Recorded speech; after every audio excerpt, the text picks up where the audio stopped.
Somewhere in the cold, persistent rain that made the city itself seem a thing of evil, a girl had disappeared, and it was my job to find her. But before I did, I found death and a devil. From the pen of Raymond Chandler, outstanding author of crime fiction, comes his most famous character as CBS presents The Adventures of Philip Marlowe.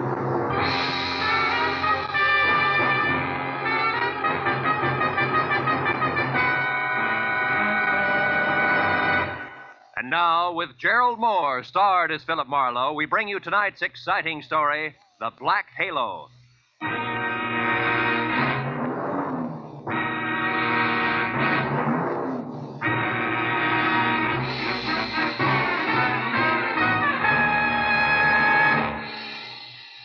For 3 days, an ugly storm had lashed at the west coast from northern Oregon to the tip of Lower California. And although it was only noon when I drove up to the sprawling red brick house just south of Santa Barbara to meet a new client of mine, the black that was in the sky and the driving rain that was everywhere left the day bleak and wet and cold. Left it the kind of day that made you feel that logs blazing in a fireplace and a warm, dry robe were the only things that could matter to anyone. But when I got inside the house, Felix Drum, 350 uncomfortable pounds of executive in a wheelchair, who made his living importing perfumes, was very worried. And not about the weather outside. Marlowe, Julia Perry is gone. I want you to find her and bring her back. And the sooner you do that, the better. And the more I know, Mr. Drum, the easier it'll be. Exactly who is Julia Perry? My assistant. Very capable girl, who in the past 6 months has practically taken over my entire business. She handles most of the work from her cottage here on the grounds where she lives. Mm-hmm. She also has some little cubbyhole in Los Angeles where she keeps her files and some sample stock. Do you have the address of that cubbyhole? If I knew the answer to everything, I wouldn't have hired you. And anyway, it isn't important. Hand me that little bottle. This there, one? please. Yes. No. Here. Thank you.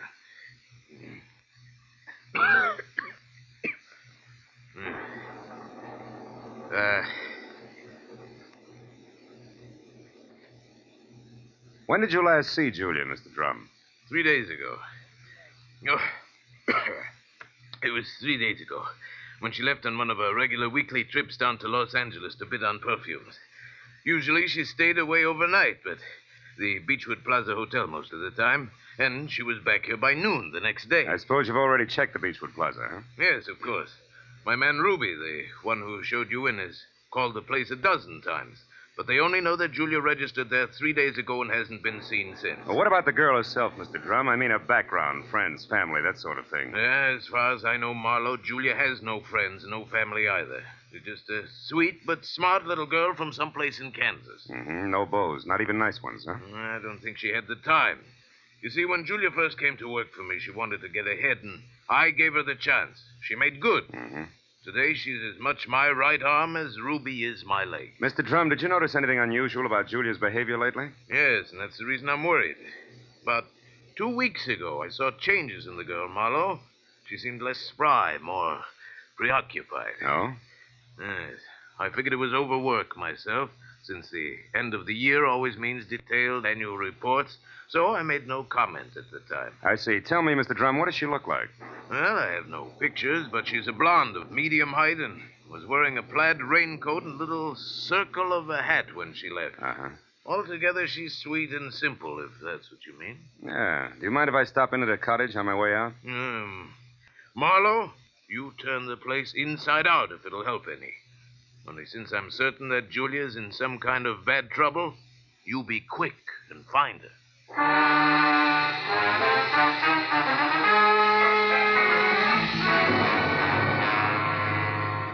Julia Perry's cottage was strictly the 50-50 arrangement that Drum had mentioned, with one room office and the other living quarters.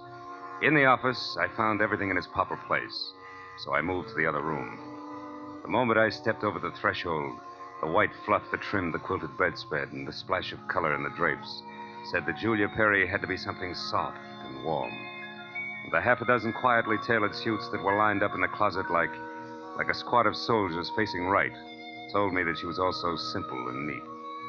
I ran through the pockets of her clothes and all the drawers and closets in the room, trying to find something that would give me a lead that I was sure I had to have. But after 20 minutes, I'd found only a leather cigarette case, a package of peppermint lifesavers, and a maroon and gold monogram book of matches, the cover of which was half torn off so that I could only be certain that the middle initial was a V and that an E or an F were on either end. But since the name and address of an L.A. novelty company was on the inside, I bought the matches as a starting point, dropped them into my pocket, and headed for the door. When I opened it, I was surprised to find Ruby, Drum's right-hand man, purple scar and all, standing in the rain, and staring at me like my ears were spinning. You seem to be a very thorough man, Mr. Private Detective. And you seem to be a very nosy one. What do you want? To help Julia, nothing else. Here's a postcard that came for her this morning. It was mailed in L.A. yesterday. Yeah? Dear Julia, tried to reach you at Santa Barbara 1181 both yesterday and today, but got no answer. I'm leaving. I'm leaving town tomorrow. As one little girl who fled life in Haven, Kansas to another, I would have enjoyed seeing you again. For a bit before I moved on to who knows where. Anne. Santa Barbara 1181. That the number here? Yeah. It's Julia's private business phone. Well, what do you think? The postcard any help? Possibly. Tell me, Ruby, why didn't you show this to Mr. Drum? I forgot about it until just now. You're a liar. Well, it's on account of the postcard was delivered here to the cottage. Which is no man's land for you? Yeah, sort of. Mr. Drum doesn't like people who work for him mixing socially with each other. Well, maybe a sweet kid like Julia hasn't got any use for the passes you've been making at her, huh? Hold it. I like Julia, and even if she don't go for me, anything I can do to help her, I still do, understand? Yeah, I understand. I'm not so sure I believe. Goodbye, Ruby.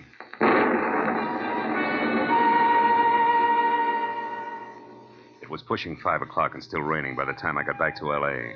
and over to the novelty company. Once there, I presented the torn book of matches that I had found in Julia's cottage to a bald man with horizontal question marks for eyebrows, and who, at the crinkle of a $5 bill, tore himself away from his racing form long enough to check the files for a set of maroon and gold initials that had a V in the middle. And it was 6 o'clock before I had the answer, which was EVE. And they weren't initials, but the front name of Mrs. Eve Bentley, who lived in a villa at the swank Sunset Terrace Apartments. And according to the gentleman who said he knew his oats, was a very classy filly. An hour later, I was at Mrs. Bentley's front door, and while I made with the chimes and waited, I wondered just how much a guy who loves the ponies could know about women. But when the door opened, I had my answer. Yes? What is it? Mrs. Eve Bentley wasn't beautiful, but she was everything else, including a shimmering yard of gold hair piled high on her head and held in place by a knot of pearls that no Boy Scout ever tied. Her face was wide blue eyes and open red lips on a backdrop of soft, fair skin. She wore a black silk jersey dress that must have been sprayed on.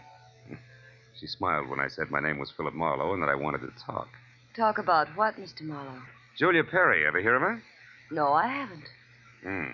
So I'll try again. What do you know about Ann somebody from Haven, Kansas? Absolutely nothing. This torn book of matches says otherwise. I found them in Julia Perry's cottage. Julia Perry's missing. I'm a private detective who was hired to find her, and the matches turned out to be yours. Now, may I come in? Why, yes. Thanks. Now, Mrs. Bentley, maybe we ought to start all over. No, wait just a minute, Mr. Marlowe. I may be able to help you. Did this Julia Perry deal in perfumes? That's right. Now, how did you know that? Because I just remembered something. And now I'm sure I can explain why my matches showed up where they did. Just a minute. You know, whenever I'm talking to a beautiful woman, somebody's always creeping around in the kitchen. Who is it this time? Oh, really, Mr. Marlowe? There's a storm outside, and there are windows and trees. If you put those three things together, that noise could have been a branch scratching on a glass pane. Or somebody with squeaky shoes and a lot of curiosity. Somebody like Mr. Bentley, for instance. Huh? Oh, I doubt that, Mr. Marlowe. You see, Mr. Bentley's been dead now for 3 long years. Oh.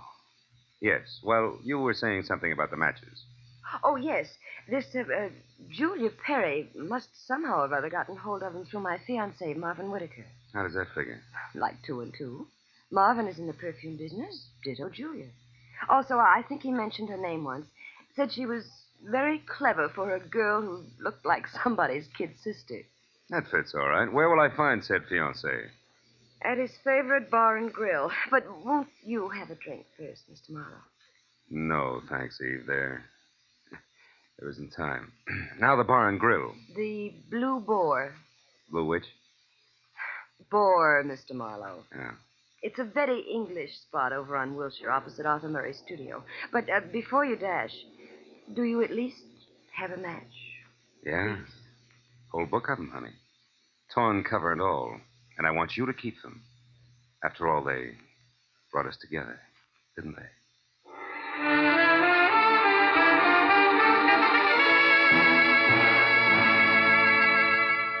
When I got outside, I postponed my run between the raindrops over to Wilshire Boulevard long enough to take a look behind the villa.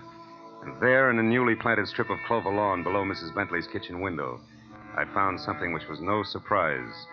2 clear prints of a man's shoe. But from there on out, I got nothing more than a lot of rain down the back of my neck. So 10 minutes later, I dripped into my car and headed for the Blue Boar and Eve Bentley's gentleman friend.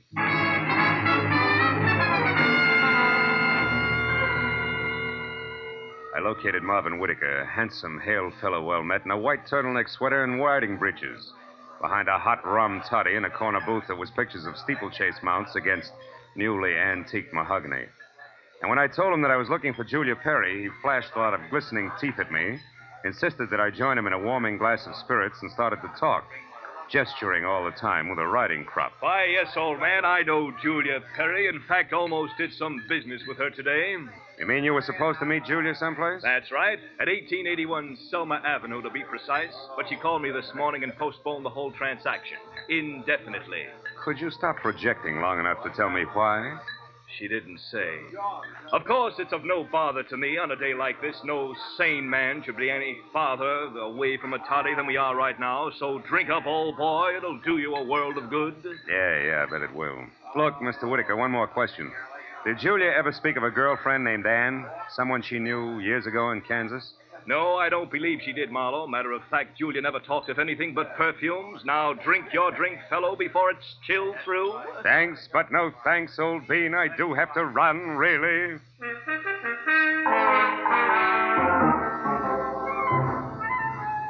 was a 20-minute drive to the address on Selma, and the rain had stopped by the time I got there. The place was one of those once-upon-a-time rooming houses that had been partitioned off into a couple of dozen 2x4 cubby holes, just big enough for the very small businessman to fill his fountain pen in. When I got to the door and asked the scrub woman, who was a lot of wild red hair around 2 pop eyes, for Julia Perry, I knew I was moving in the right direction, because the lady standing in front of me was anything but calm. And more important, she had just heard a pistol shot from the back of the house. Yes, that's right. A pistol shot not over 2 minutes ago. I'm sure that Perry girl had something to do with it. Because when I come from inside, I saw her rush out down these steps. Did she say anything? I don't know. She was gone out of sight before I could open my mouth. But I know it was her on account of that plaid coat and little hat she wears. Yeah. Now, which room is hers? Come on. Well, that one there with the light showing under the door. But it's locked. You won't be able to get in. I just tried. Well, we'll try again for luck. It's not the best lumber. Believe me. This is terrible. Nothing like this has ever happened to me before. It's a man. Yeah. A dead one at that, Granny. Do you know who it is? Well, the mud and clover grass on the bottom of his shoes, I'd tag him as a guy who was looking in a lady's kitchen window about an hour ago. But from that purple scar on his chin, I can do even better than that.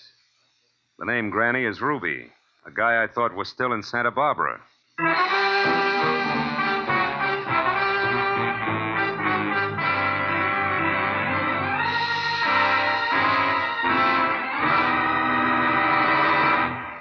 In just a moment, we will return to the second act of the adventures of Philip Marlowe. But first, given clues, even the newest of Philip Marlowe fans can deduce the characters in CBS's great new early Sunday evening comedy lineup. The washboard leads you to the one and only Spike Jones. The bumblebee? Well, of course, that's for America's most famous non-virtuoso violinist, Jack Benny, who follows Spike Jones on CBS. The 2 A's, Amos and Andy, who are heard on CBS immediately following Jack Benny. So it's really no mystery at all why millions of Americans now stay tuned to CBS on Sunday nights for these 3 superb comedy shows in succession. Spike Jones and Amos and Andy over most of these same CBS stations, and Jack Benny over them all. And now, with our star, Gerald Mohr, we return to the second act of Philip Marlowe and tonight's story, The Black Halo.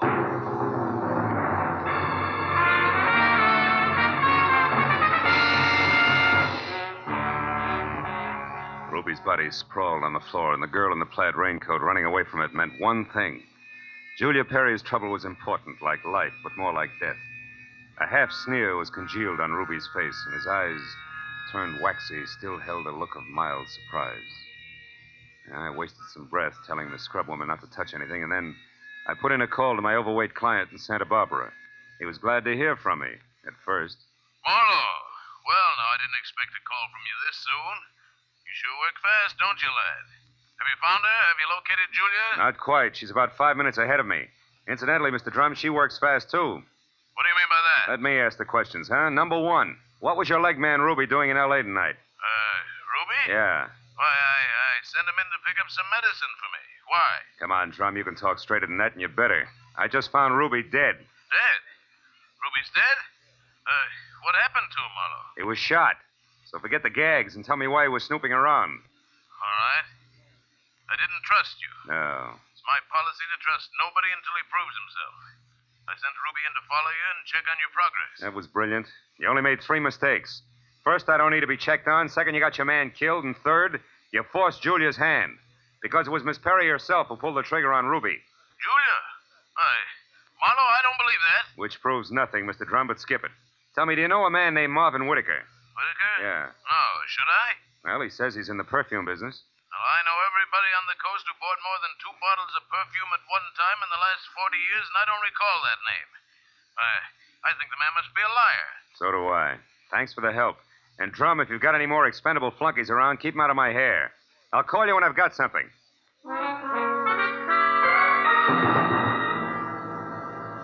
I called homicide next and told Detective Lieutenant Ibarra where to find the body and who was responsible for it being in that dead condition. When the question of why came up, I admitted I was still shooting blanks. Oh, I told him about the razzle-dazzle Whitaker had handed me and named the Blue Boar on Wilshire as my next stop. Ibarra said he'd call me there, and when I got to the entrance of the place, I saw Whitaker, draped in a trench coat that involved enough cloth to rig a 4-masted schooner, standing in the anteroom, impatiently smacking his leg with that riding crop. He looked positively dashing. Question was, which way? Hiya there, Marlowe. Hey, old boy, you look upset. Anything wrong? I may be upset, Whitaker, but you're the one that's going to spill. First, are you leaving or coming back? I'm just leaving. Been here all the time since I talked to you? That's right. You see, my coat is perfectly dry. Stopped raining half an hour ago. well, you see, if I'd been outside, I would have known that. But why this 3rd degree, Marlowe? What's up? It's a long story. Maybe we better sit down and talk it all over from the beginning. Oh, I'm afraid I can't. Not just now. I've got a date. She'll keep. Not this one. It's something rather special. Special, huh? Like Eve Bentley? Now, look here, old boy. You're prying into my personal affairs. Whitaker, I'll rip the lid clear off your personal affairs if necessary to get a clean answer out of you. Now, what do you really know about Julia Perry? I told you once. Are you implying that I'm a liar? At least that. For instance, who puts out Amir? Come on, Whitaker. It's a well-known fragrance. Why, I don't recall offhand. That's strange, because any woman knows Amir's a Dana perfume. Just what are you trying to prove by all this? That as a perfume dealer, you stink. And try this for size. When I got to that address you gave me, I found a fresh corpse there with a bullet hole in it. A murder? Yeah, and your routine was pat, brother, so before homicide starts combing out the snags in your story, you better untangle it yourself right now. You lied to me. Now, why'd you do it, Whitaker? Why the double tone? All right, Marlowe, I'll tell you. I'll tell you this! Oh! He was as quick as a wounded cat. The riding crop slashed across my face even before I'd realized he'd moved. And by the time the red light stopped dancing in my eyes, Marvin Whitaker was gone. I turned as the head waiter walked up to me. He studied the hot red welt rising on my face for a moment and then murmured discreetly that if my name was Marlowe, I was wanted on the phone. It was Lieutenant Ibarra. Marlowe, you can stop beating the brush for Julia Perry. We found her. You did? Where is she, Ibarra? She's out in the alley here, behind the Beechwood Plaza Hotel, Marlowe. Exactly 8 floors down from the window of her room. She fell through the glass roof above the rear entrance. Oh. It's not pretty. Oh. She explained the whole thing, including that Ruby guy's murder, in a note we found in her room. I'll be right over, Ibarra. Okay, don't hurry.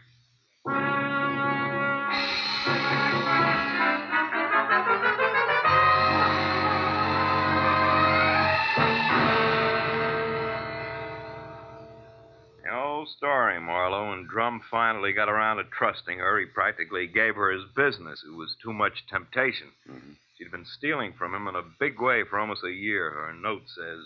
And she decided to run for it when she knew she couldn't hide the thefts any longer, huh? That's right. That Ruby caught on some way, and she killed him, but I guess murder was too rich for her blood, so she came back here, thought it over, and then checked out. Yeah. All she left behind was a little plaid raincoat and a purse over there. Hey, she was wearing a dinky hat, too, Ibarra. Did you find that? Mm-hmm. Come over here to the window, Phil. See down there on that canopy, that little black circle? That's her hat. I sent Mooney down to get it. Can't leave any loose ends around, you know. Yeah. That light, Lieutenant? Oh, sure. Here you are. Thanks. Hey, what happened to you? That welt on your face, Phil. Oh, I backed that horsey liar named Whitaker into a corner, and he slapped his way out with a riding crop. And speaking of loose ends, if I ever catch up with that... Ibarra, where did that stuff on the dresser come from? Well, this out of the pockets of Julia's plaid coat. Why? But that's impossible unless... Holy smoke. That's why Whitaker lied to me. Hey, where are you going with that, Phil? Come back here. I gotta check on something, Ibarra, and keep your notebook handy. If I'm right, this deal is still wide open.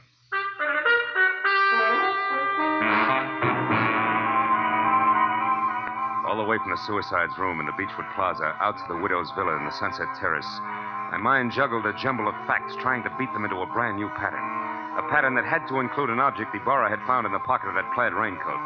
It almost made sense, but I needed just a little more. Well, when I turned into the parking lot at the Sunset Terrace, rain began to fall again. Thin, cold rain. I walked to Eve Bentley's door and pressed the bell. Just as I expected, it was Marvin Whitaker, unsmiling and nervous, who answered the door. I didn't give him a chance to think. I just swung hard. Okay, horseman, that squares us up. Come on, Heavy, roll over. Let's see if you're carrying a gun. Okay, no gun. Now, be a good boy, Whitaker, and you'll make out all right, but one funny wiggle out of you and I'll crack your skull. It's a promise. Do you hear me? Yeah, I heard you. All right. Now, where's Eve? Is she here? Find out for yourself, Marlowe. I'm through. Fair enough. But just so I'm not talking through my head, I'll take a look in her closet first. She won't be in there, I guarantee. No, but her future might be. Now, let's see. It's got to be in here someplace. Oh, yeah. This is probably it. Brown cloth coat, as chic as a pair of hobnailed boots and still damp. And the label says the B.H. Company, Haven, Kansas. That does it. I've got it all now, and my chivalry just died. Where is she, Whitaker? Where's Eve? Right here, Marlowe. Uh-oh, don't try that. I guess you really do have it figured out, haven't you? Yes, Eve, I have. Sorry it turned out this way, because you had your points as Eve and as Julia. Don't put it in the past tense, Marlowe. As Eve Bentley, my life is just beginning, and now I've got everything I ever wanted as Julia Perry. Then you're Julia Perry. I was, Marvin. She still is, Whitaker. At least that's what the bailiff will call it in court. There won't be any court, Marlowe. Oh, I'm afraid there will, baby. You're twice a killer now, and both for the same reason, remember? First Ruby, because he saw you as Eve. And the girl you pushed out of the hotel window, who was no doubt Anne, your old chum from the hometown. She must have seen you posing as Eve, too. All right, Marlowe. Anne ran into me by accident and ruined everything. I had no choice. I promised her money and then told her to go to my room at the Beechwood Plaza and wait for me. Eve, I can't believe this. It can't be true. Yes, Marvin, it is true. Darling, I didn't want this mess. I'd have left town this morning as I intended if sweet, sly little Anne hadn't seen me. I tried to get rid of you the easy way, Marlowe. When I sent you to Marvin, the Selma Street address he gave you should have led you to the end of Julia Perry. Is that why you phoned me and told me to lie to Marlowe? Yes, Marvin. I was going there to write my suicide note and use the stockroom for my disappearing act. But Ruby caught me, and after that I had to work fast. But it's all right now. It all worked out perfectly. They were the only two who knew besides you, Marlowe. Aren't you forgetting little Marvin here? Forgetting him? Oh, no, Mr. Marlowe. Marvin's the one person I can count on. That's what you think. You don't get me mixed up in this. Marvin. I bargained for an heiress, not a murderess. Why, you dirty load. All right, then. I'll use this gun on you, too, because I'm getting out of here and no one's going to stop me. But you're right between us, Eve. You can't get us both. He's right, baby. You're not good enough to get us both, and killing just one of us isn't going to solve anything. What do you say? It's been a long night, baby. You just couldn't tell when you were late.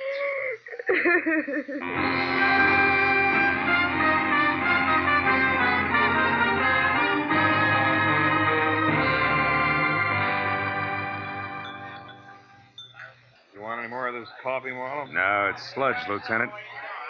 I wonder what Julia Perry uses for a heart. You know, she planned the thing for 6 months when she first set herself up as Eve Bentley. And it probably would have... Want to check now? Oh, yes. Probably would have worked if everything hadn't closed in on her. Yeah, her friend Ann from Kansas, Ruby the leg man. And you with that torn book of matches. Incidentally, that was pretty fast figuring up in the hotel room there, Marlowe. Oh, not so fast, Ibarra. I knew Eve had those matches because I left them with her. So when you found the same matches in the pocket of Julia's plaid coat, it figured. Julia almost had to be Eve. And that left Ann to furnish the body for the suicide. Yeah. You know, I wasn't so sure about that until I found the brown coat with the Haven, Kansas label in Eve's apartment. Yeah. Well, I'd better wait on back to the office, Phil. Look at that rain come down. Think it'll ever stop? I don't know. I doubt it. Oh, by the way, here, it's her hat. Mooney finally got it down off that hotel canopy. Maybe you'd like it for a souvenir. Yeah. The millinery people call it a halo hat. Good night, Marlowe.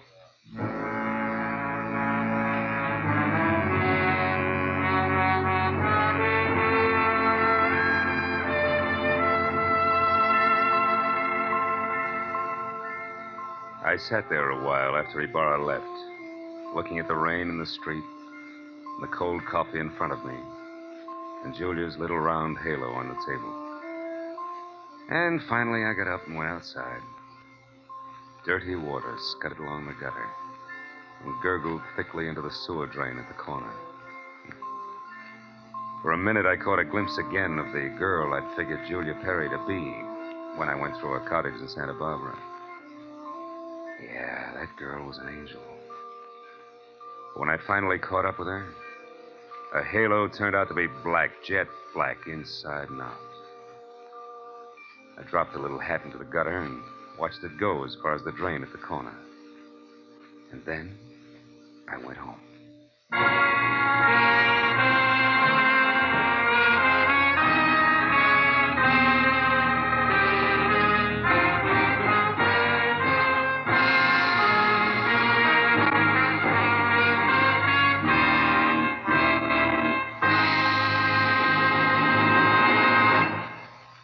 The Adventures of Philip Marlowe, created by Raymond Chandler, stars Gerald Mohr, and is produced and directed by Norman MacDonald. Script is by Mel Donnelly, Robert Mitchell, and Gene Levitt. Featured in the cast were Joan Banks, Paul Frees, Peter Leeds, Jack Crucian, and Lois Corbett. Lieutenant Detective Ibarra is played by Jeff Corey. The special music was by Richard O'Runt. Be sure and be with us again next week when Philip Marlowe says... A startled corpse, a blue-eyed woman, and a cryptic message, scrawled by a dingy man with the pieces of a Chinese puzzle that wouldn't fit together, until I found out what was deadly about the orange dog.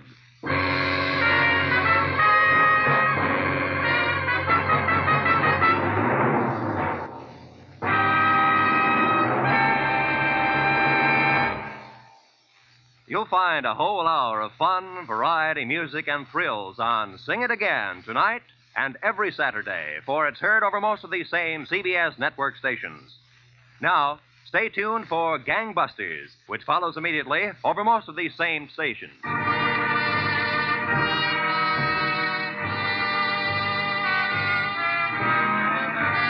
This is Roy Rowan speaking for CBS, the Columbia Broadcasting System.